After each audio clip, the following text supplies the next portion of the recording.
சாய் பக்தர்களுக்கு என் அன்பு வணக்கங்கள். ஓம் சாய்ராம். என் அன்பு குழந்தையே, நன்றாக தானே போய்கொண்டிருந்தது. பரஸ்பர அன்பை தானே பரிமாறிக்கொண்டோம். இடையில் ஏன் இந்த விலக்கல், இதற்காக இந்த உறவு முறிக்கப்பட்டு விட்டது என்ற ஆயிரம் கேள்விகளை உன் மனதில் சுமந்து கொண்டிருக்கின்றாய்.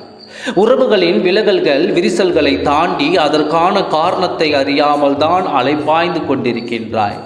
என்னத்தான் ஆயிற்று, என்ன தவறு செய்துவிட்டேன், எதற்காக இந்த நிகழ்வுகள் என்று புலம்பிக் கொண்டிருக்கின்றாய். உன்னுடைய அத்தனை கேள்விகளுக்கும் பதில் தருகிறேன். இறுதி வரை கேள். உன் வாழ்க்கையில் நீ புரிந்து கொள்ளக்கூடிய மிக முக்கியமான விஷயம் எது தெரியுமா?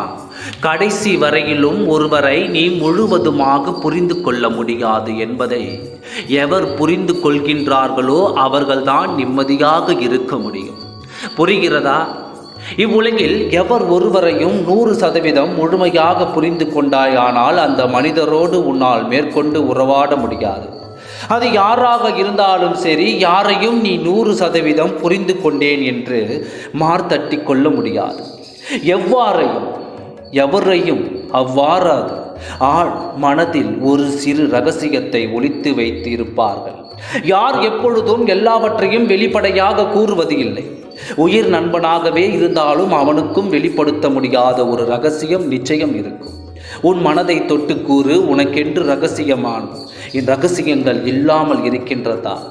என்னத்தான் நீ புரிந்து கொண்டாலும், எவ்வளவு நெருக்கமாக உணர்ந்து கொண்டாலும், யாரிடமும் சொல்ல முடியாத ரகசியம் உனக்குள் இருந்து கொண்டே தானே இருக்கிறது.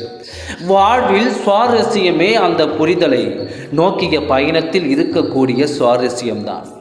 ஒவ்வொரு நாளும் ஒவ்வொரு நொடியுமே புதிதாக தெரிந்து கொள்வதில் தானே இந்த வாழ்க்கை தொடர்கிறது. அப்படி என்று எல்லாமே தெரிந்துவிட்டால் அந்த உறவின் சுவாரஸ்யம் குறைந்து விடுகிறது. அடுத்து என்ன வேண்டும் என்று சலிப்பு தட்டுகிறது. அந்த சலிப்பே நாளடைவில் வெறுப்பாக மாறுகிறது. அதனால்தான் இங்கு பல உறவுகளில் விரிசல்கள் உண்டாகிறது. இதில் யார் மீது தவறு என்று யாராலும் சொல்ல முடியாது.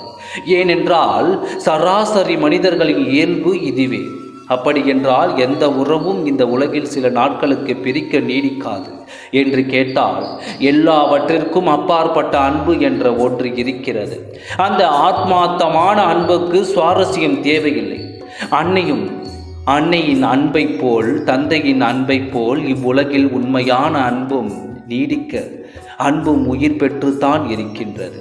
உனக்கான அன்பு நீடிக்க வேண்டும் என்றால் ஏதோ ஒரு சுவாரஸ்யத்தை உனக்குள் வளர்த்துக்கொள். கவலைப்பட்டு கொண்டே இருக்காமல் கடந்து வா குழந்தையே. உனக்கான அன்பு, உனக்கு தகுதியான அன்பு உனக்கு காத்திருக்கும். சரியான நேரத்தில் நீ தேடாமலேயே உன் கைகளில் வந்து சேரும்.